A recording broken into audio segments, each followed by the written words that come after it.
An 8-year-old child lies in a hospital bed, connected to machines that keep her life hanging by a thread. Her pale skin contrasts with the blonde hair that has already begun to fall out. The poison coursing through her veins is rare, lethal, and the doctors are lost. Outside the room, a millionaire woman cries in desperation, offering fortunes to anyone who can save her daughter. What she doesn't imagine is that the answer to her nightmare lies in the hands of the same person she humiliated and kicked out of her house just 48 hours before. A simple woman, 65 years old, who kept in her memory the secret that could reverse everything. For 3 decades, Martha Peterson worked as a housekeeper in the Whitmore mansion, one of the richest families in the country. At 65, her gray hair was always pulled back in a simple bun, and her calloused hands told the story of a lifetime dedicated to honest work. Martha wasn't an ordinary housekeeper. Before accepting the domestic job, she had worked for 15 years as an assistant in a pharmaceutical research laboratory, where she developed an extraordinary memory for chemical formulas and antidotes. When the laboratory closed, she had to accept any job to support her orphan grandson, Michael, 12 years old, who had a mild intellectual disability and depended entirely on her. Every morning, Martha woke up at 5 o'clock in her small room at the back of the mansion. Her routine was impeccable. She prepared the family's coffee, organized the entire house, and always left small details that showed her genuine care for the work. She knew every corner of that house better than the owners themselves. On weekends, when she wasn't working, Martha studied old botany and chemistry books that she kept as treasures, always seeking to learn more about medicinal plants and their properties. It was a passion she had kept alive since her days in the laboratory.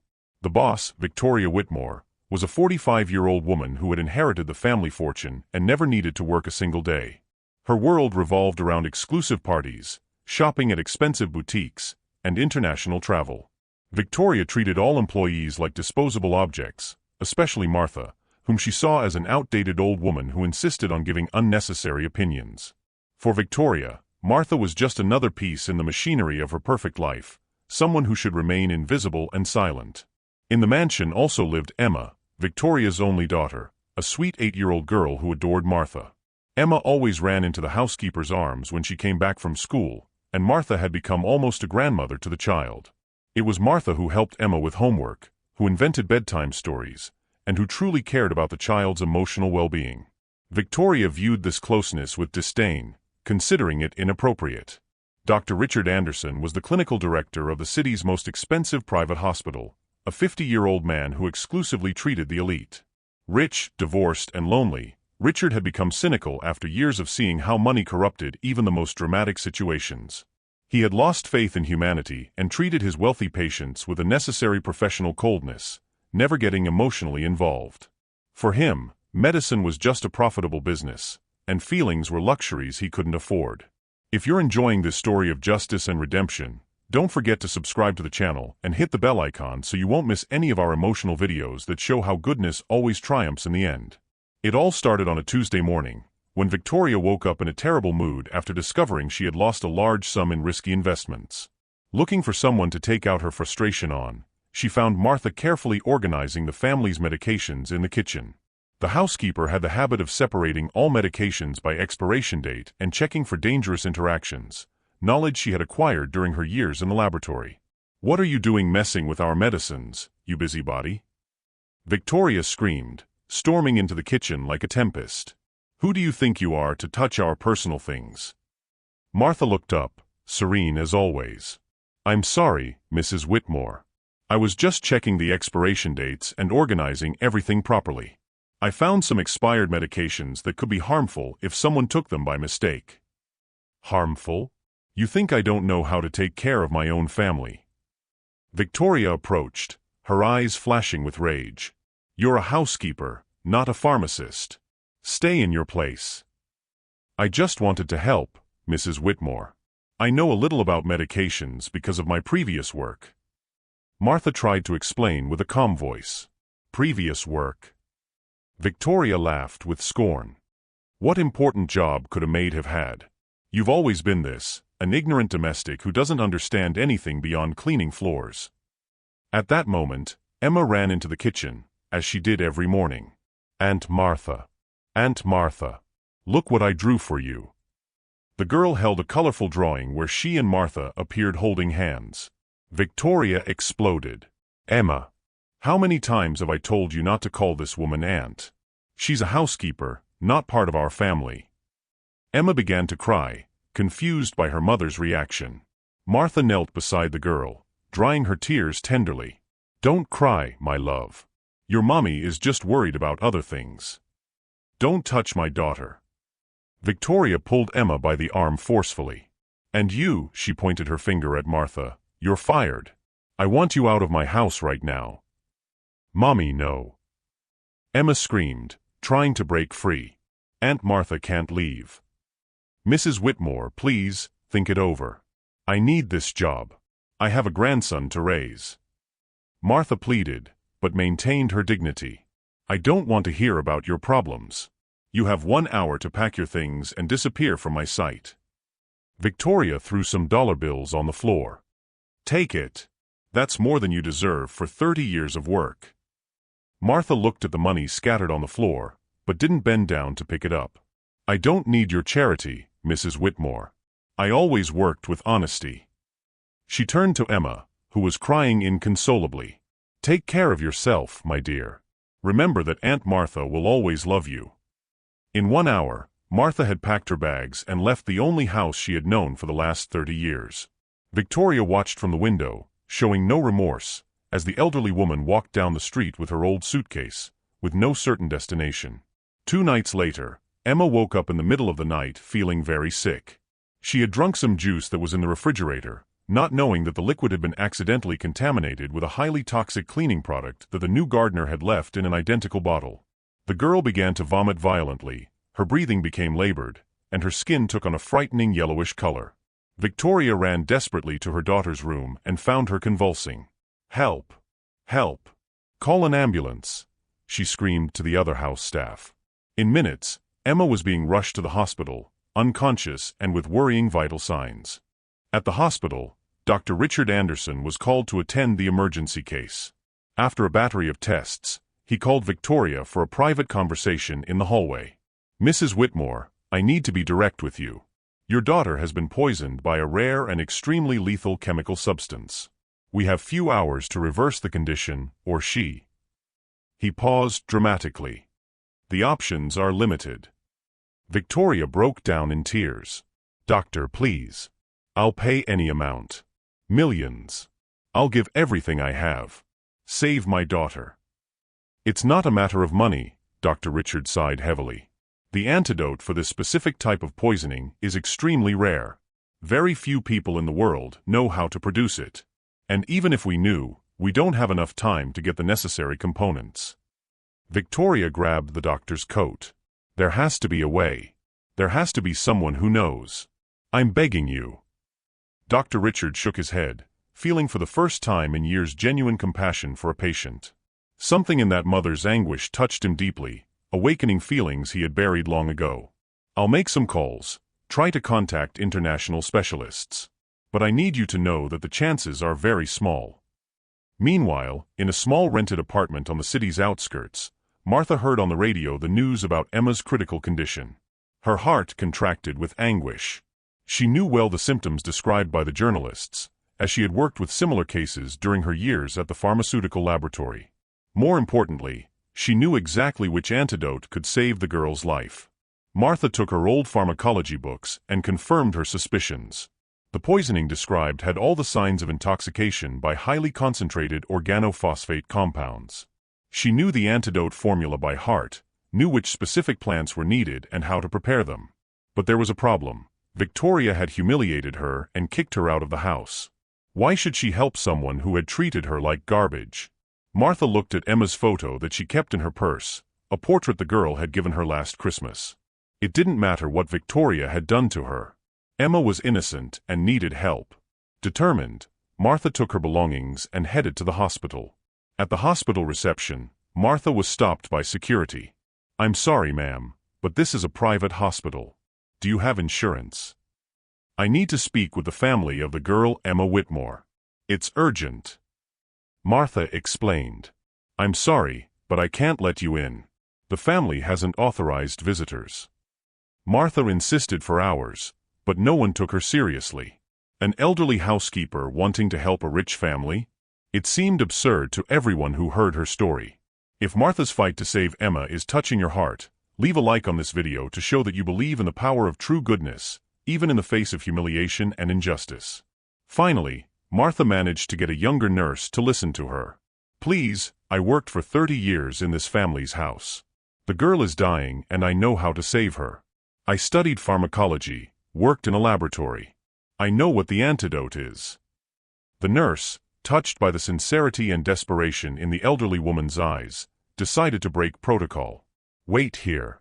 I'll speak with Dr. Anderson." Dr. Richard was exhausted after 18 hours trying to save Emma. All the specialists he consulted had given the same diagnosis. There was no time or resources to produce the necessary antidote. When the nurse told him about the housekeeper who claimed to know the solution, he almost laughed in disbelief.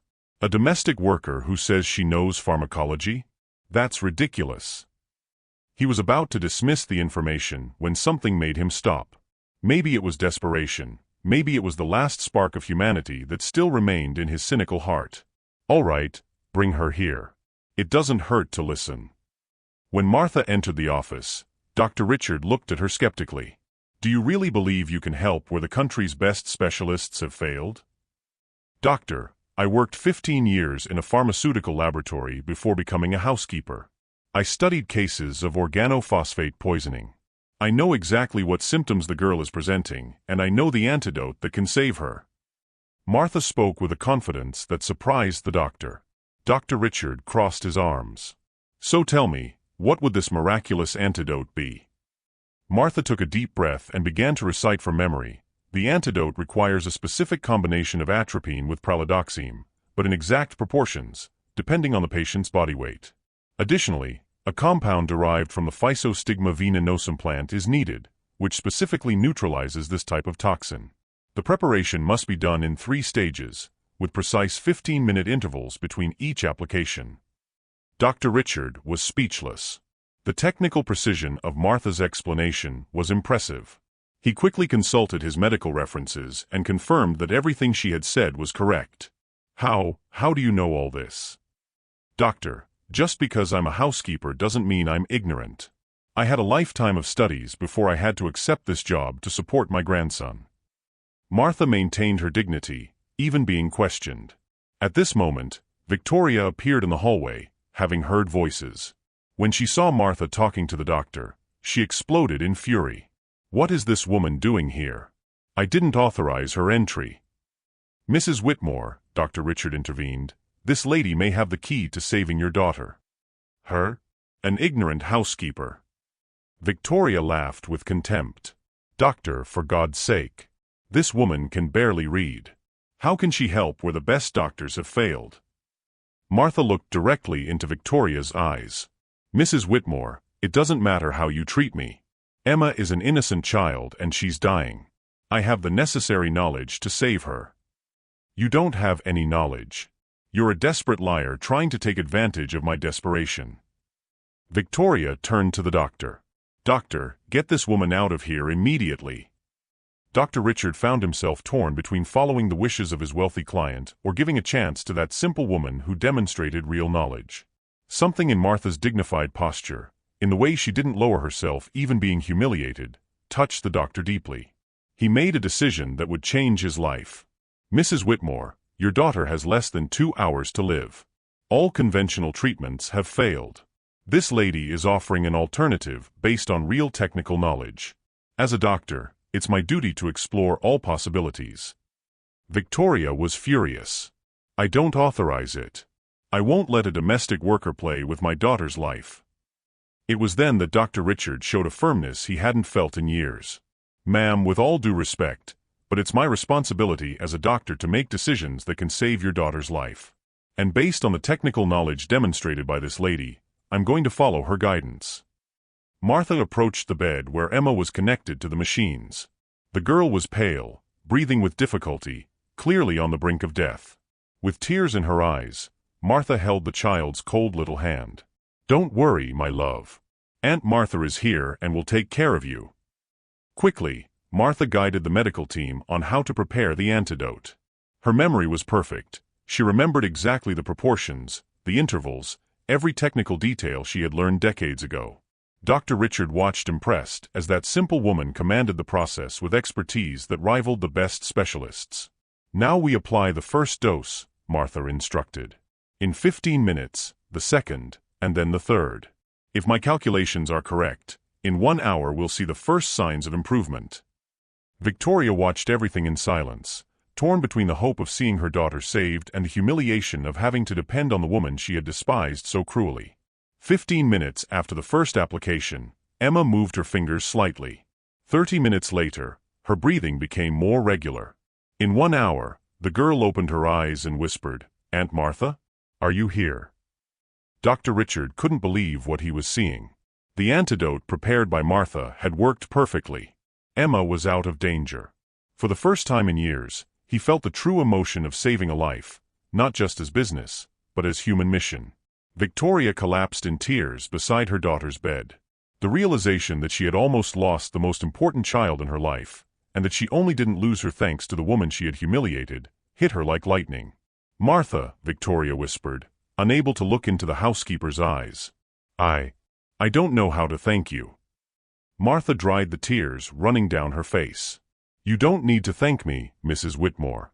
I did this for Emma, because I love this girl as if she were my own granddaughter." Dr. Richard approached Martha with a respect he hadn't felt for anyone in a long time. "Mrs. Martha, you saved this child's life. Your knowledge and courage are admirable."